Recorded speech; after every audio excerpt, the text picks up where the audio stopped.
the area to kind of set a stage for where all this water supply planning started. So the Chicago Metropolitan Agency for Planning, or CMAP, in March of 2010 published a document called Water 2050. And within this document, they called for the establishment of regional water supply planning areas in northeastern Illinois.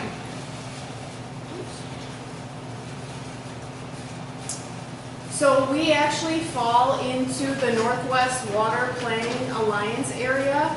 That was established in September of 2010, and it contains 5 counties, 5 councils of government, and over 70 municipalities. So the mission of the Northwest Planning Alliance, who meets monthly in Elgin at the center, is to collaboratively plan for and steward our shared river and groundwater resources and to ensure a sustainable water supply for the people, economy, environment, and future generations. The Northwest Water Planning Alliance is set up of 2 committees. The first committee is an executive board, and that board takes action on recommended ordinances and changes, as well as provides for the mission statement for the group. It's set up, established with elected officials from the councils of government, the counties, and the municipalities. The other is the Technical Advisory Committee, and that contains mostly public works or engineering staff from the various municipalities. And they work collaboratively with the Illinois State Water Survey and USGS on the technical models and the technical data to bring forth to the executive committee. One of the big questions that this committee has struggled with from the beginning is, how do we define a sustainable water supply? And if we can kind of envision our groundwater and our aquifer systems as this bucket, the first question you have to answer is, how full is the bucket to begin with? Which takes measurements in people's wells, it takes groundwater modeling, but we also then have to ask ourselves the question of, what's the planning horizon? The CMAP document, for example, used 2050 as the water planning horizon. But if you run some of these models beyond 2050, well, it looks like it's sustainable to that point.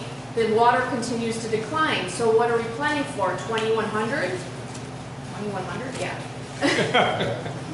And also, there was no real engineering that went into where these wells are located. For example, you had a development or municipality that was growing, and they put the well where it was within their municipal boundaries. Well, this might not capture all the water all the time, or might not be the most efficient way of getting water from the aquifer. So do you look at an efficiency model versus what happens in reality, which is a municipality is going to put wells within their municipal boundaries?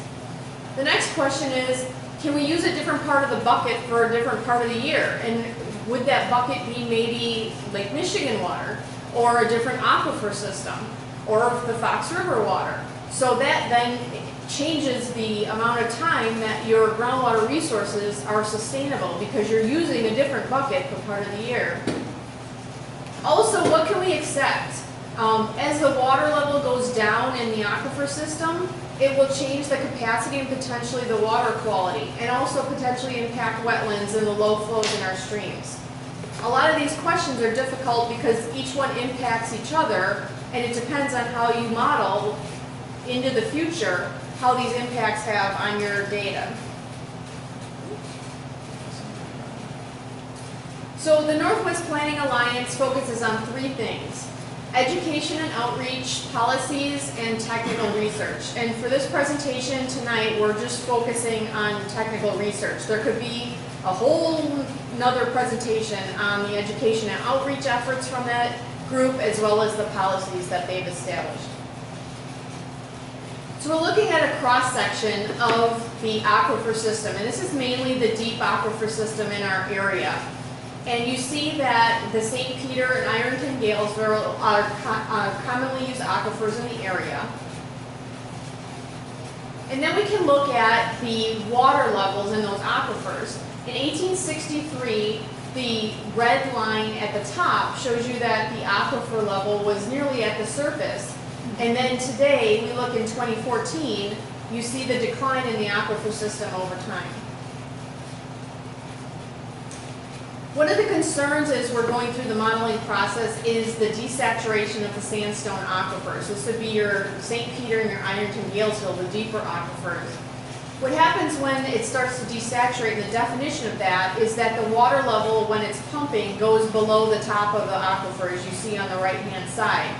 And this can change, this can cause wells to go dry if they're in the upper reaches of the aquifer. It can also potentially expose the sandstone to oxygen, which can create a variety of water quality issues. For example, in the St. Peter aquifer in Wisconsin, they've had arsenic issues due to this. And it can also reduce the pumping capacity of that well. So these are all concerns. In 2014, there was a mass measurement that was done by the Illinois State Water Survey over all the deep wells in our area. And the idea behind this is that while you're doing all these computer models, it's a good idea to check with reality as to what the measurements are actually showing.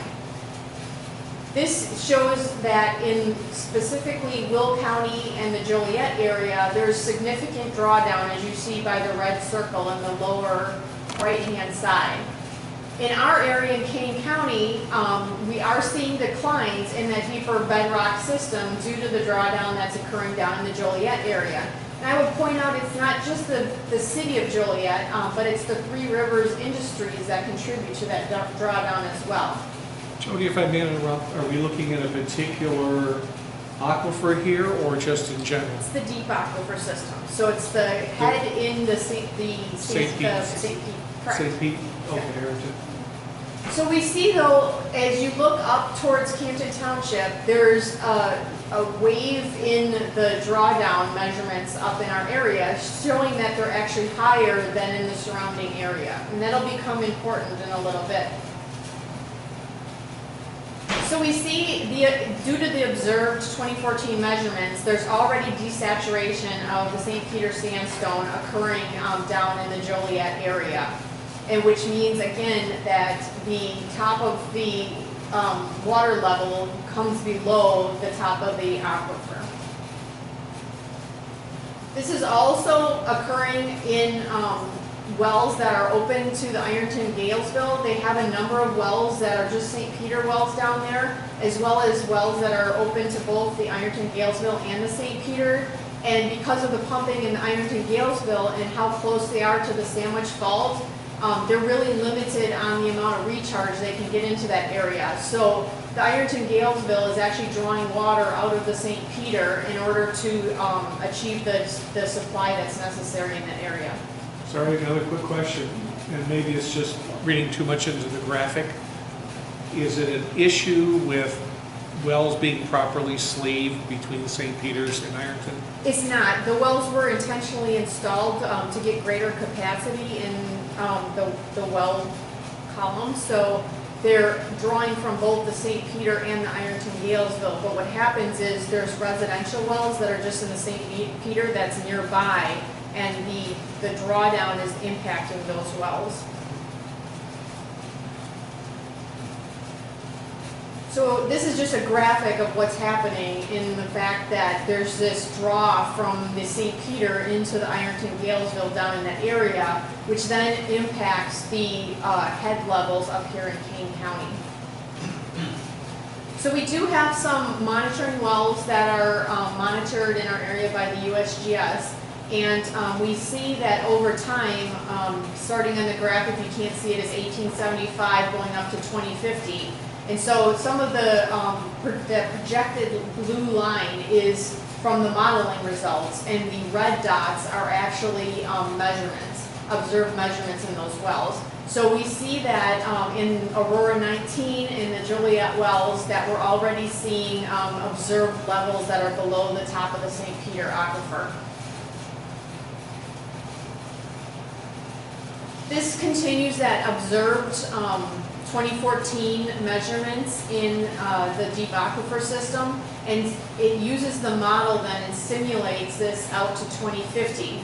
So we see that in the far right graphic, they've taken out the city of Joliet from the water use, and by 2050 there's very little impact up in our area as to if Joliet were to go on river water, for example, or Lake Michigan water. We still have a serious issue with the decline in the deep aquifer system in our area.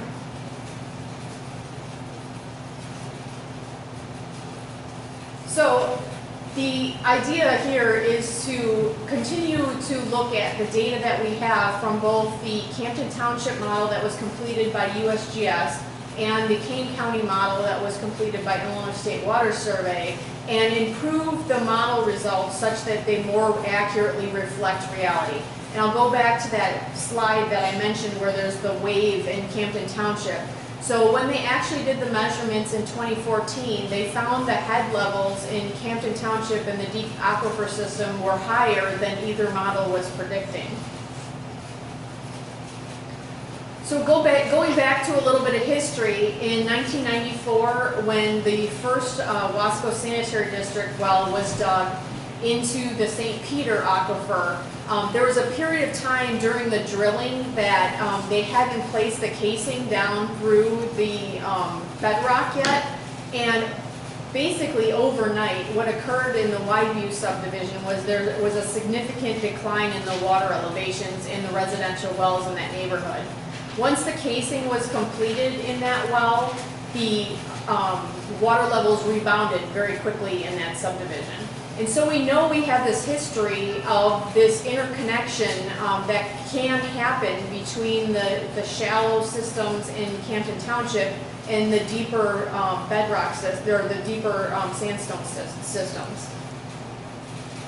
So looking in 1987, this is like a cross-section of Campton Township, and you see the blue lines are the wells that were in Campton Township in 1987 that were in the shallow system versus the red lines that were down at the top of the St. Peter sandstone. So a lot of those wells were shallow Maquoketa shale wells, and in 2008 we see a significant increase in the number of wells that went down to the St. Peter.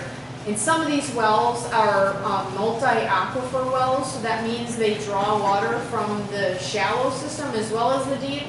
And some of them were constructed that way, and some of them were deepened over time because of declining water levels in the Maquoketa shale units.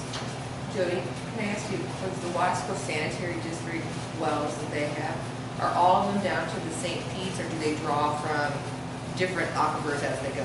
They don't. They're cased all the way down to the St. Pete, well 1 and 2, and well 3 is cased through the St. Peter all the way down to the Galesville. So it's not like those Joliet wells where they're drawing from the St. Peter and the Ironton Galesville. They're either drawing from the Ironton Galesville or the St. Peter, none of the above aquifers. So the importance of groundwater monitoring in Campton Township is that the models that were created by USGS and Illinois State Water Survey are only as useful as they can predict true field conditions. And right now, based on the 2014 mass measurements, they're not doing that. Because Campton Township is dependent on groundwater, a sustainable supply is really important to the future planning in this township. And the declining water levels in the shallow bedrock have led many well owners to deepen their wells. And so there's a question if there is some recharge going into the sandstone, the deeper sandstone from those shallow wells, which could be answered by the groundwater monitoring. The mass measurements have also demonstrated that the current modeling isn't accurately depicting the water levels in Campton. And the well network is key to answering the questions of whether residents in shallow aquifer, specifically like the Maquoketa shale, are being impacted by pumping in the St. Peter. So the idea would be to have a monitoring system with networked wells where one well would be in the Maquoketa Shale or multi-aquifers, and one would be in St. Peter, and then when the St. Peter well kicks on, you'd be able to see any kind of impacts between the two wells. So this is a diagram from the USGS study of the well locations in Campton Township. And ideally, the Illinois State Water Survey will be looking for residential or non-pumped wells, wells that don't have very much drawdown to them, and wells that are in close proximity to a variety of aquifers. So we know a lot of the older neighborhoods have a lot of shallow wells or wells that have been deepened, and those would be great to monitor. And then we also have the kind of transitional, not the super new ones that were built since 97 are mostly in the St. Peter. So those kind of subdivisions wouldn't be an area we'd be looking to monitor. We'd want to monitor some of those older subdivisions that were built prior to 1997 that potentially have some of the older wells in the shallow system and some of the newer wells in the deep system. And with the equipment, the owner would need to have to work with the county and work on an agreement for the use of the equipment and also have Wi-Fi in their house. So the system that's going to be used is a Well and Tell system. They're out of Milwaukee, and there's a picture of it on the right. It's a very small unit, and most of the ones that will be installed will be solar. So they will use, what it uses is a radio frequency that sounds down the well, and there's nothing actually installed into the water level of the well, and that receives the information back by the radio frequency, and then you can see the little black antenna on the bottom that transmits it to the Wi-Fi in the resident's home. And the resident is able to pull up the information on an internet site and look at how much their pump is running, how much their drawdown is, and they can have access to the data as well as Illinois State Water Survey and USGS, which will use then the data to put that into the water models. So the cost of the system is going to be a cost share at 33% each for Campton Township, Wasco Sanitary District, and the county for the 2-year program, and you see the numbers up there. And we're going to enable the residents to purchase the equipment if they would like to at the end of the project. Otherwise, the equipment would then be reinstalled in the next township. So we're currently working with Sugar Grove Township as well and St. Charles Township on additional monitoring those townships also. If there's any questions? Just one, but repeating from the Wasco presentation I was at, this is not something where an individual calls up your office, Illinois State Water, or the USGS and says, I want to volunteer. You're going to be out selecting home sites based on a strategic analysis. That's correct. So the first thing that will happen is Illinois State Water Survey is going to look at the well records specifically in Campton Township and zone down to these areas where there's multi-aquifer wells or there's wells in close proximity that are in the deep system and the neighboring well might be in the shallow system. So then we're going to kind of get these bullseye targets, and then we'll hopefully go out to Campton Township, the village, and see if you know any people that would be willing to participate in that target area. And then at that point we would start working with that homeowner on the agreement. You're not going into Plato Township? We will eventually. We're looking at the townships where there's specific issues with the model, that the model is not producing the results, and so we want to know where that water, why the readings in Campton Township were higher in the deep aquifer system, where that water is coming from, so the models can be adjusted so it's accurately reporting the results. There's a lot of question about the St. Charles bedrock aquifer. That's the St. Charles Township is going to focus on that, and Sugar Grove Township is going to focus on that as well because it runs through Sugar Grove. And so that's another target area for the county's model to get additional data so we can zero in and get that model as accurate as possible. So when we're looking at the question of sustainability, we're running out these models over time, and we have the most accurate data that we're putting into to get the most accurate results. The other issue is, if I understood from the prior meeting, getting Wasco to participate and then looking at non-Wasco users, private wells in the proximity of Wasco, to see what kind of drawdown impact Wasco has on their wells. Is that correct? Well, potentially, and Wasco is participating Right. in the program. For them, there's no impact they're having because they're on a single aquifer.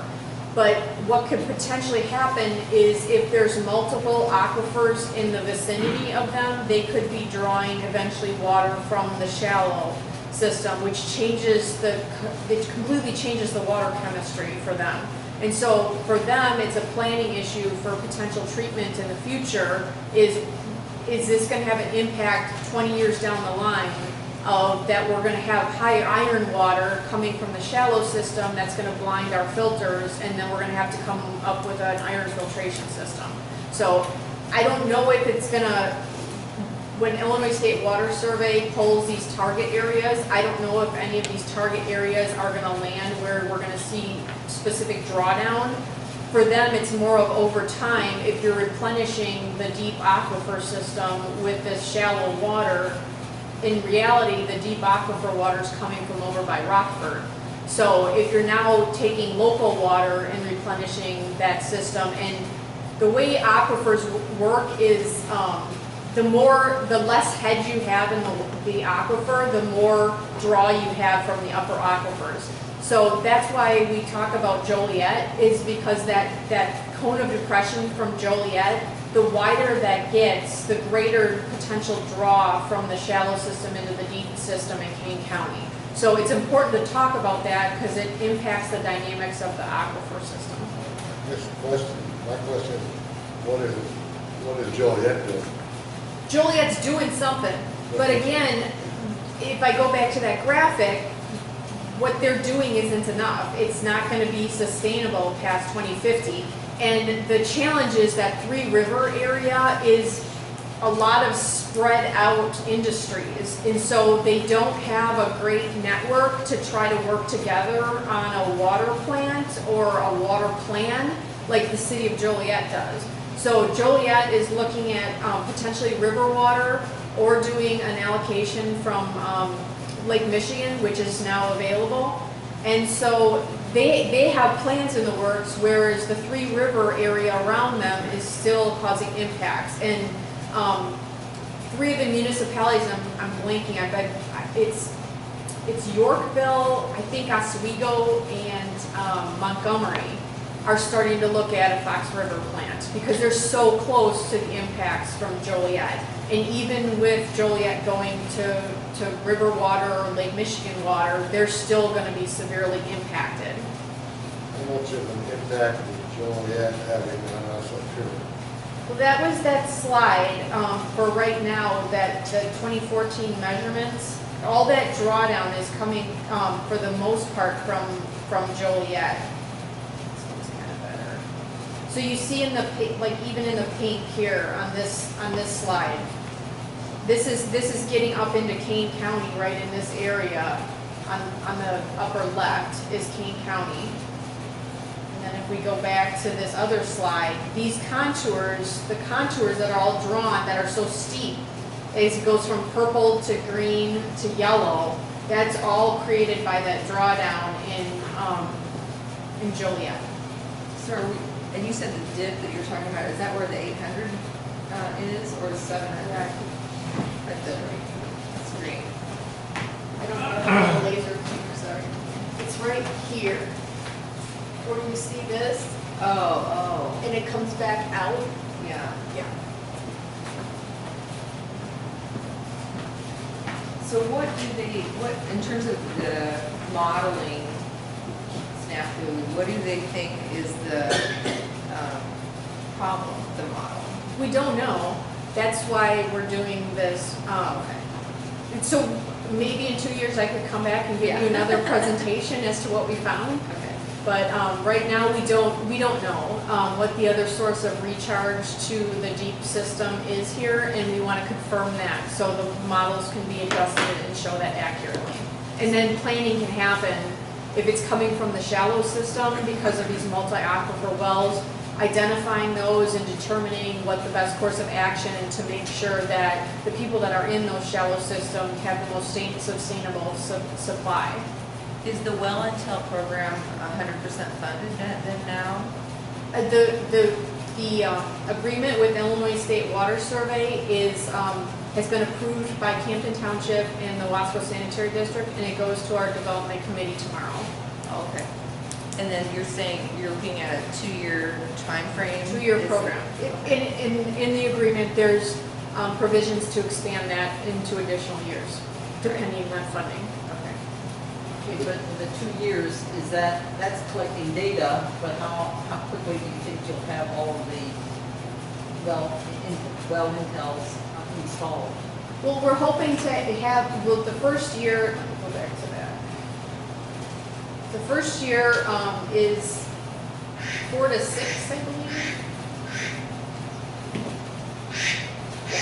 So the first year is 4 to 6 monitoring wells installed, and then the second year has additional wells, so that's why the additional equipment cost. So as they're collecting data, they're going to start like seeing trends.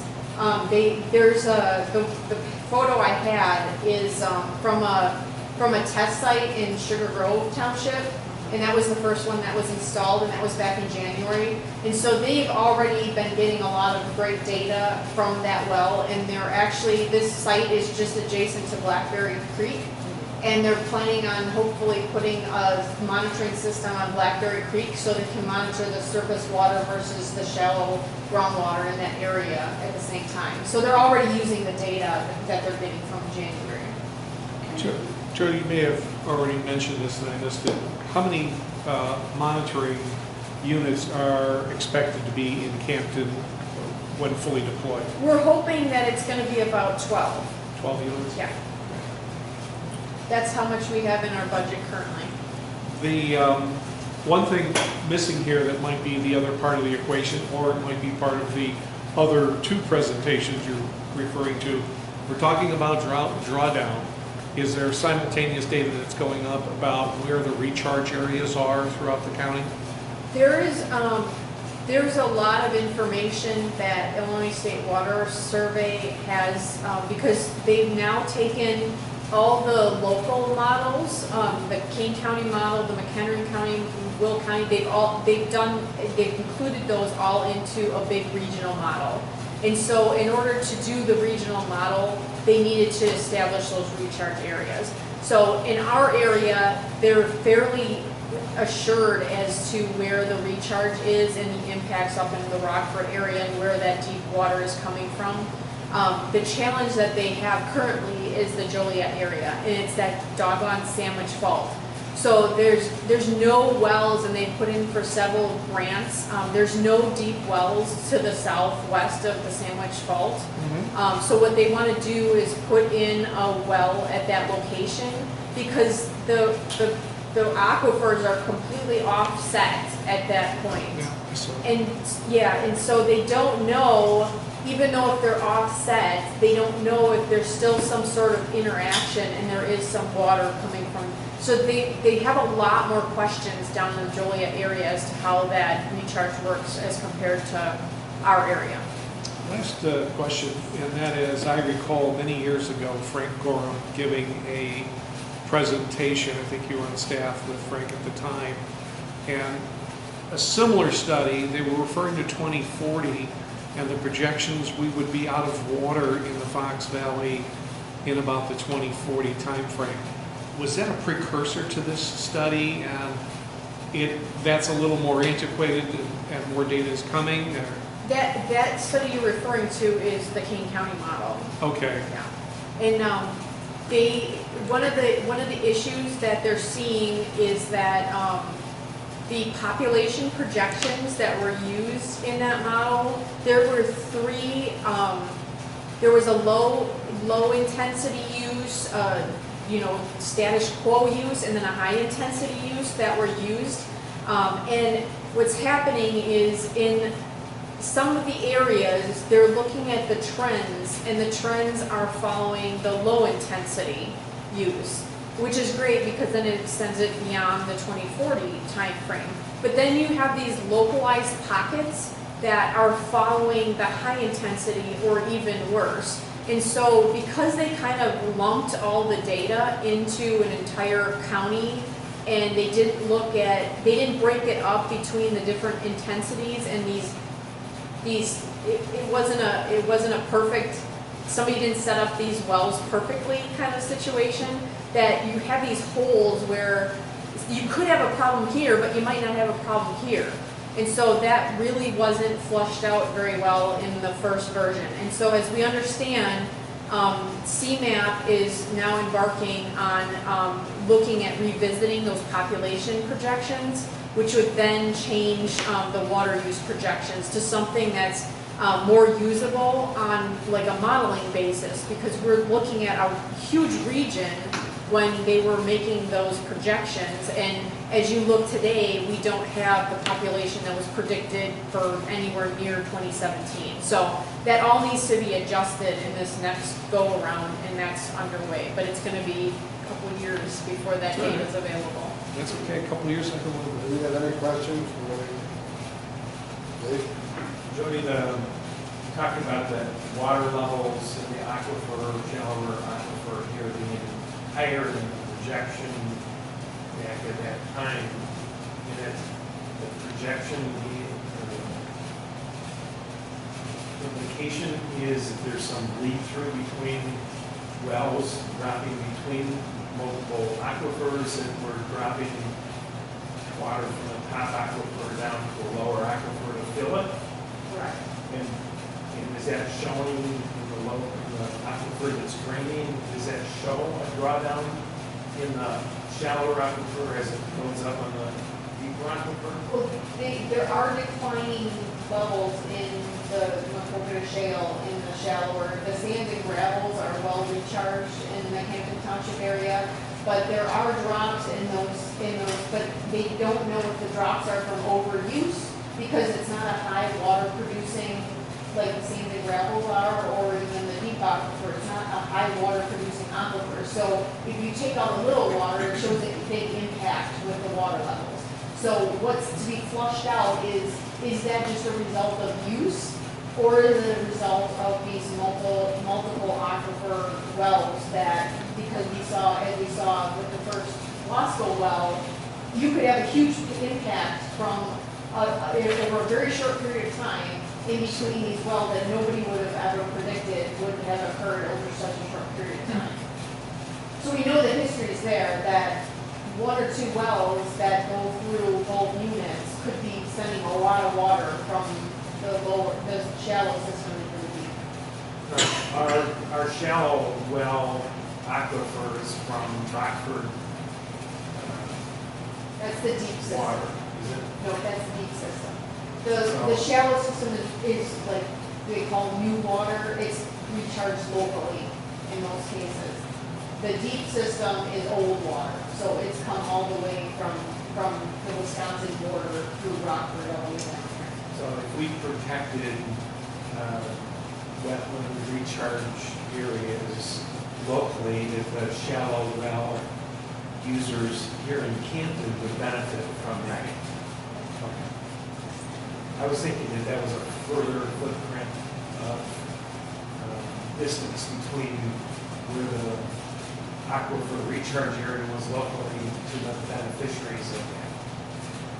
But you're saying no, that's Yeah, the shallow would be local recharge, and then the more regional is the secure and and that's why we're seeing impacts from Joliet.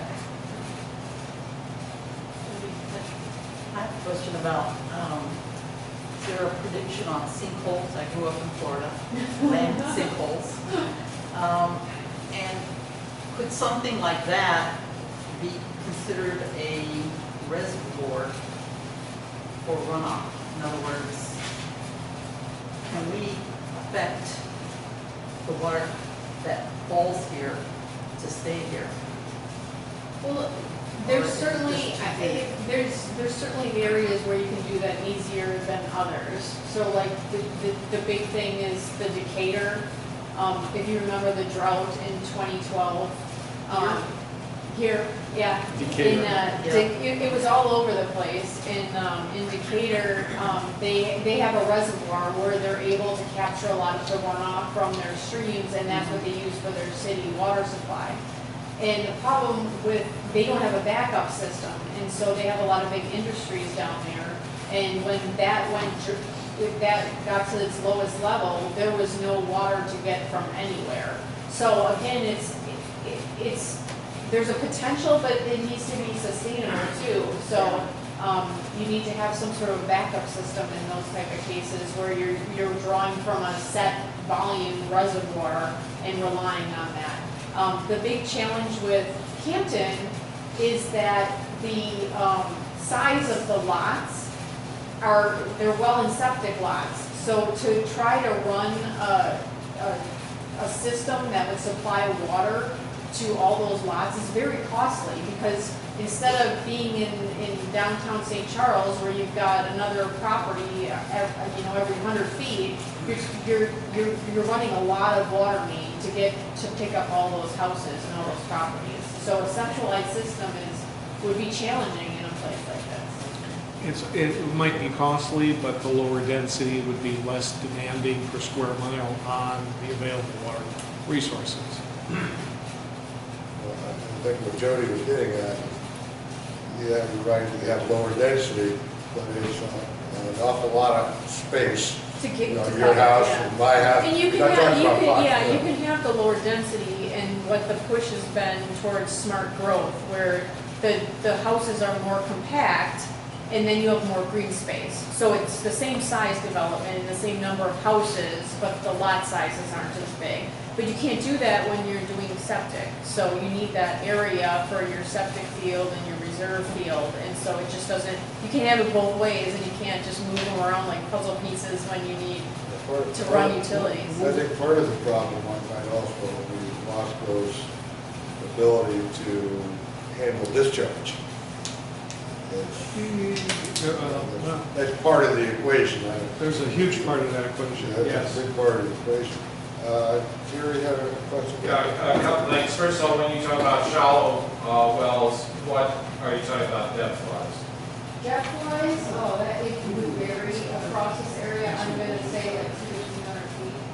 Yeah. And some of them, some of the residential wells of concern also are the ones that are just into the top of the St. Peter. And so the St. Peter is several hundred feet thick, and the well just goes into the top couple of feet of it. Because if you start drawing down that aquifer below the top of the St. Peter, that well's going to go dry, and there's not a good way to continue. Usually you're so small diameter by that point that if you try to case inside the casing, that you're going to have to basically dig a new well. Because we had over on Beef in Town Hall, and this was after the initial problem in Wasco. We had an overnight situation where several people had to heat their wells, their pumps burned out, had to lower their pumps, that kind of thing. And I think we had one that was maybe about 200, had to go to 230, had to go to 300. Another one was at 160, they had to go to 210. That's the aquifer. And also that's St. Pete's, that's not. No, that's the shallow. It's shallow. Yeah, that's 600.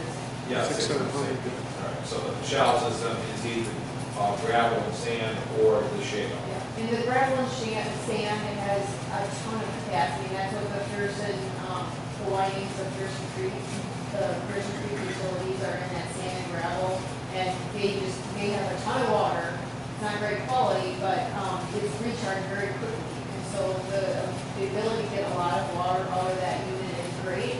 When you get into the shale, you're drawing water from a lot larger of an area trying to meet your needs, so it's just not a great water bearing unit. then the other question too, because at the township presentation, you gave several of the board members were inquiring about being able to acquire units. They're what, about $800 a piece? That's correct. And if individuals were willing to buy their own, would they then be incorporated into the study? Would that help? Certainly, it's up to the individual if they're purchasing the equipment, if they want to allow USGS and Illinois State Water Survey access to their data, that needs to be let known to WellIntel. They only allow whoever that owner of that equipment requests to have access. We would certainly encourage them to do that because, like the scientists, the more they never have enough Yeah, it does the data. data points. Yeah, just so the drop. WellIntel did put together a package for Camden Township residents. They need 3 participants to make it worth coming down for a site day. And so the 3 people got together and said, you know, me and my 2 neighbors want to do this now. They could be there the link that the county can provide. We again have all the disclaimers. We're not promoting their equipment, selling their equipment. It's up to the individual owner to But as decide. a village, we could solicit volunteers that'd be willing to put up $800 to pay for some equipment. If they and then worked could in be the part of target this area, correct. study.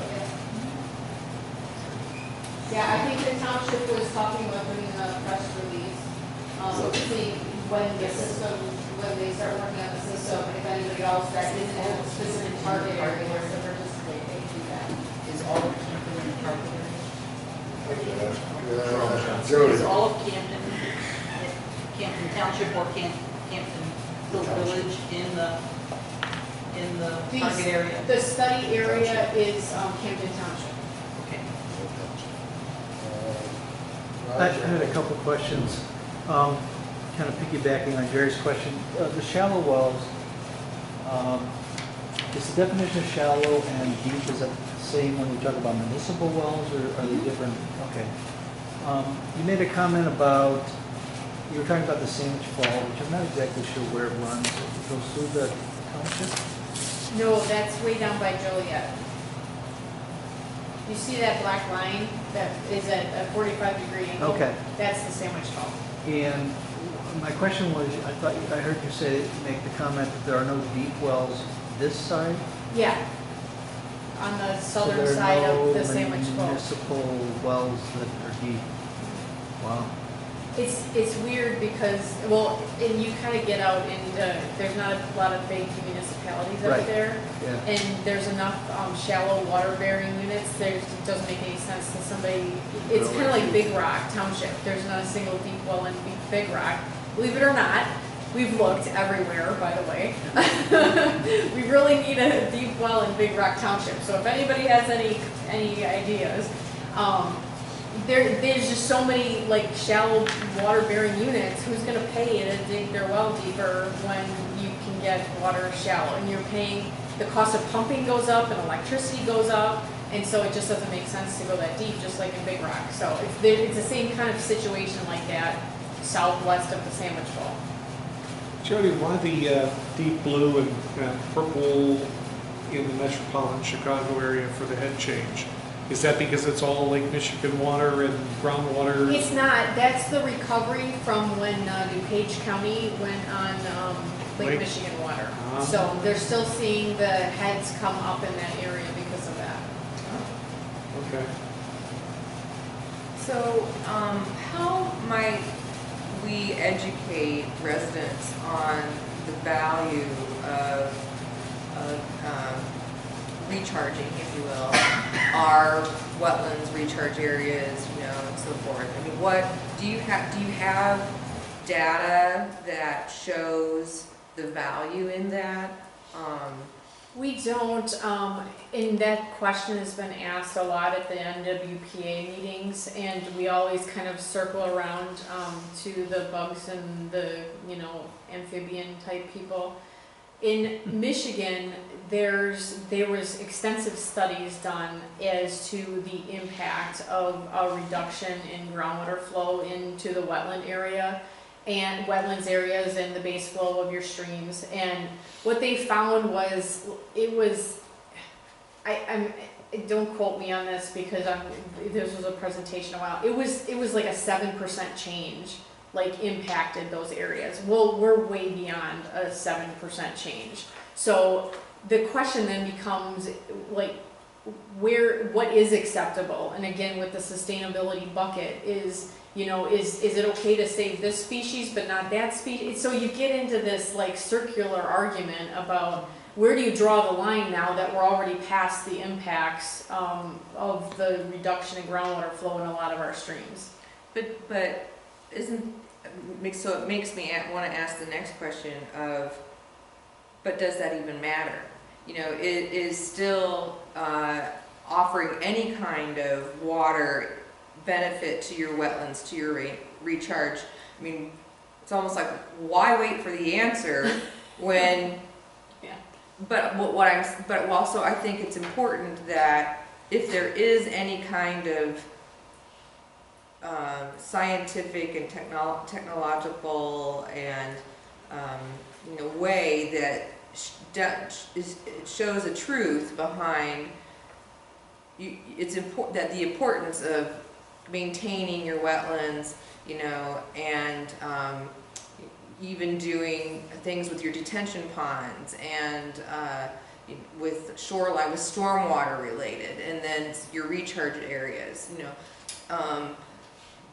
us changing our requiring some BMPs versus before we give a list and say, well, developer, you choose what you think you should do. Well, no, now maybe we should set, educatedly of course, but set a criteria based upon different either hot spots that we designate or soil types or what have you, that you know, you have to meet certain criteria, and then the following ordinance to apply to that. So, I guess does that apply? You know, yeah. I mean, it makes sense, and I think we're all in agreement that the water quality, and we have the Fox River Study Group that's shown the phosphorus loadings in the Fox River need to be reduced, and so there's the plans out there that say that what you're talking about is the maintenance and the BMPs, those all positively impact the runoff of nutrients into our lakes and streams. So I completely agree, and it's just how you're approaching it, it's just difficult to approach it from the groundwater side because we've already crossed, if you're looking for the scientific backing, we've already kind of crossed the threshold as it relates to the bugs and the amphibians and all the little. So what I'm hearing you say is, oh, by all means, we Yeah. need to do something now regarding, but And we're I'd like working- to have a presentation and have us invite the residents and, Mhm. you know, neighboring communities, whatever, and hear, and so how do you get the information to show it in data that this is valid? Yeah, and that certainly for surface water, the Fox River Study Group has a ton of that information, as well as the Fox River Ecosystem Partnership. So that kind of information, those kind of presentations that you're talking about are certainly available to the village to reach out to either of those groups, and I'm sure they'd be willing to assist. Do we have anything though related specifically to Campton Township No, versus the Fox River? I don't know. I could ask around. Because that's more impactful, obviously. I would think that the principles that apply to surrounding townships would apply to ours. Depends Right, if if there's something more specific though, that you'll look better. I you're don't getting know. water There could from be Fox something River, out there, it's gonna yeah. be different. Yeah, it's, I mean, you're Principles talking, apply. you're up in the watershed, and so every little improvement that reduces the runoff of nitrogen and phosphorus is going to, it all works its way downstream. So a lot of it, like you said, is applicable with the BMPs, and that, a lot of that's gonna go into the new stormwater ordinance as well. Well, that we all get. That part we all get. It's the recharge areas and wetlands, and that, you know, is protecting those areas truly going to help our shallow aquifers? So what I'm saying is, how do you show that to somebody? create a PowerPoint, I guess. I don't think, there's not one that I can think of. So that if you create a specifically- PowerPoint, do we Yeah. have, do we have tables, do we have graphs, do we have data? Yeah, there's data in the Kane County model about the reduction of flows to the stream system. So let's go one step further, because there's a part of the village that's going through the process of evaluating water resources, specifically the planning. Does, within your department or within Kane County, is there existing data and/or maps which specifically lay out areas that are significant or moderate recharge areas? For the shallow system, the map Yeah, that was, we do. the map that was Do we have it? produced, I think we do. yeah, we have Green the, infrastructure plan. we have the aquifer sensitivity map. And we have that in our green infrastructure plan. Okay. Yeah, which we've never used as recharge areas, because they're specific to the area. So you potentially, and we've asked this question of Illinois State Water Survey before, they hadn't recommended using that map for the purpose of recharge areas, because it wasn't developed with that intention in mind. But that's certainly something that we've talked about working with them towards. There just isn't the funding to work on that type of map at this time. So you're saying that the aquifer recharge and sensitivity map wasn't meant to be used as what? It's more of a contamination potential than it is to, like, if you pave this area, then you would reduce the flow into this aquifer by a certain percent. It wasn't intended to be used in that manner. But it can be used in that manner. We I- It have, wasn't intended, but It was it can. intent, yeah. we have used it that way.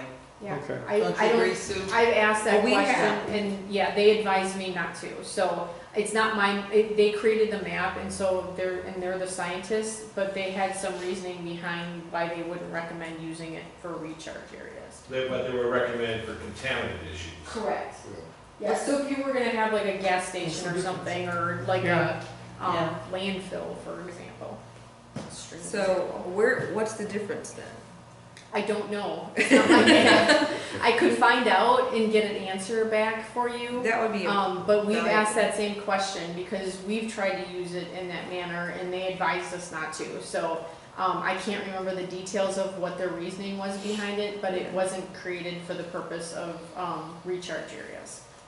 Yeah. Recharge, I wonder if recharge means a certain purity of water once it reaches the aquifer. well, only they can answer that. Yeah. because Yeah, they- but that's what I'm thinking, you know, versus contamination. Well, I think it's more of a, and I'm just talking off the cuff here, trying to remember what they told me, because it was years ago. But I think, so you've got all these, if you look at a cross-section of Camden Township and the shallow system, and there's like 32 or some odd number of layers just in the shallow system. It's very, very complicated. And so if you just take one of those cross sections and there's an aquifer that's up here and your actually water supply is down here and there's a limiting like bedrock kind of situation in between, Non-permeable layer. there, that map is reflecting that upper layer and that water is never going to Right. get to that lower aquifer. That lower aquifer that you're concerned about, that the residents are drinking out of, is coming from out west. So you've got these projectile points that the model actually, and you kind of see them at the big red Kane County book at the back of it. You see they trace the water particle through the area. So if you're protecting an area here and the person's water supply is here and it's separated by this layer here, but their water is actually coming from over here. Right. So you're not really, when you're looking at that map, you're just looking at that really shallow surface and you're not potentially looking at the aquifers that you're concerned about. But at the same time, though, you did say the windings, though, does depend on that very much recharge kind of thing that is. That is shallow. local, yeah, very local, and the So- sandy gravel. But then you move away from that area and you're using, and that's what concerns me, is that this map is out there and people are using it not for its intended purpose. It was intended to say, you know, if you get a contaminant in here, it's gonna go really far, really fast. But where it goes is not potentially where you didn't put the parking lot. So you can't connect the two. It's just not that. The shallow system is very, very complicated. I'm good with the St. Peter and the Ironton Galesville, but you get above the St. Peter and you've got a lot of aquifers that are very complicated how they're connected. And so I think that was their fear, was that that could potentially be used where you say, well, I protected this area, why am I not getting more recharge? Well, that area is just to the local, but your people over here are being supplied from way over here. So you really need to trace those particles. The shallower they draw, the shallower the aquifer, the more local the recharge. Correct. That's a great statement. So and the people aren't in that shallow of an aquifer. So there's a lot of when I say a lot, especially the much older homes, I'm aware of 30 and 40 foot wells, some of them even less than that. So along 38 and some other areas not too far from Lake Campton and so on. There's a lot of people still drawing from very shallow wells. Yeah, so you just have to be careful with they produce it and it's all public information, but if you're going to use it for an intended purpose, you need to, it's our model, and I don't use any of the data that's in there without contacting them and letting them know, does this make sense? This is what I want to use this for, and they usually tell me no. No, that's not really what that's showing there, Jody. So it's very, again, these people go to school for that, and these models are just incredibly complicated, and for any one of us to understand the inner workings of them, good luck. So what does a governance body do with their interests of protecting their residents to have drinking water? Given that what you just said, you know, you have one model that's done, it talks about this, it really doesn't address that. You know, where are you going as a county? I mean, it's, you know, we can't just, we don't want to throw up our hands and say, well, this is all too complicated, we're going to do nothing. And we're going to study it to death. And that's why we're here with the program, and they are getting closer to answering that sustainability question. The models are getting to a point where they can potentially say, this is how much we're using and this is how much we have. So over, was it 2011, over the past 6 years, there's been a huge amount of information that's gotten us close to answering that question. Part of where we're at is that McHenry County was able to put in a countywide groundwater monitoring network, and so they've been collecting data that's being used in their model for years. They were able to get a grant for that, and so to do a countywide monitoring system is in the probably $500,000 range that the county doesn't have funding for. So right now we're working with the Illinois State Water Survey to get some grant funds to put that deeper well in Big Rock, for example. USGS has a number of wells that they're monitoring. We have a study that was done by the county that identifies where the wells that need to be monitored are and how much it's going to cost. So if the grant does come, we're ready to jump on it. But that's really our next step to be defining our sustainable system, is to make sure that we're able to accurately represent the current system to show impacts of, you know, a new well goes in here, and what's the impact going to have on the surrounding area, and how is that going to change the sustainability of the wells in the area. So it's just a process that takes a lot of time and a lot of data to get through, but I think we're getting closer to that point, inching our way there. So I understand this right. So you would agree that protecting our wetlands and protecting our recharge areas is very important? Correct. And I think if you wanted to actually define recharge areas, you would have to contract with USGS or Illinois State Water Survey to make you a map that does that. Sue, I think to your point, controlling what we can, even if it's recharge areas that are shallow surface water, as long as we are doing good versus not doing anything at all, we've got to be helping as much as we can. Right. We may not be able to do everything, but Right. doing that much, we've got to help something. Yeah. It can't hurt.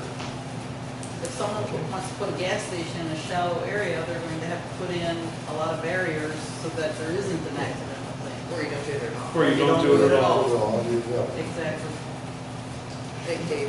Jody, question on the contaminations that you've indicated that the contaminant levels are higher than we are having phosphorus or other chemicals leaching into the shallow aquifer? No. The only issue, we just did, so it was supposed to be every 5 years, but the last one was done in 2003. And so in 2014, and that's a separate PowerPoint, by the way, which I could come back and do that at any time.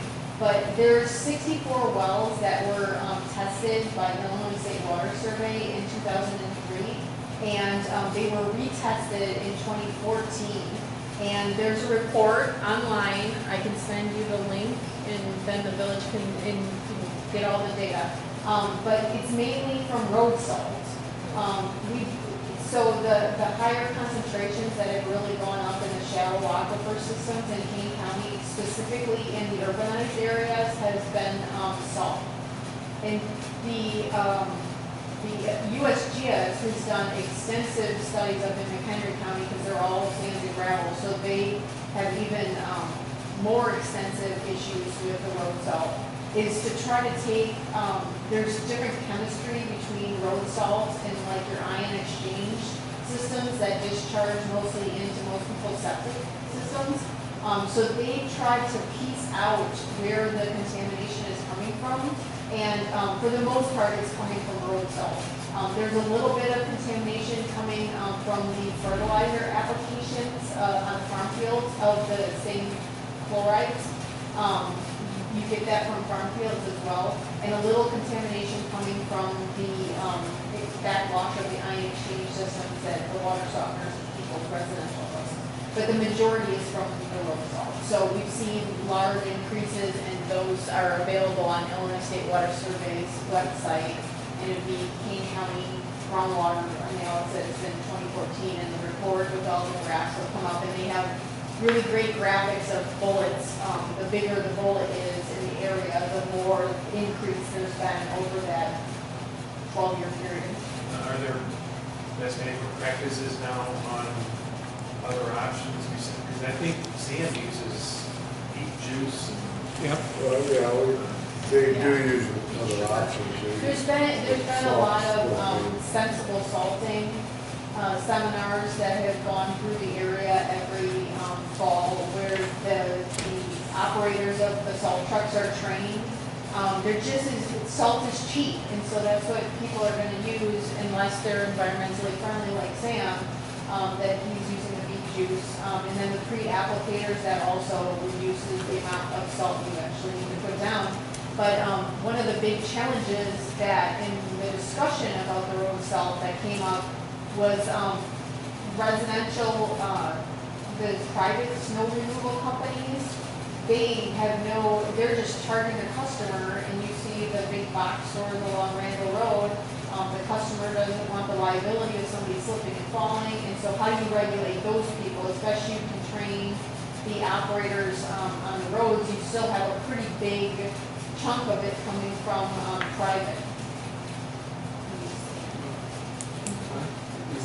Anybody else? Any other questions?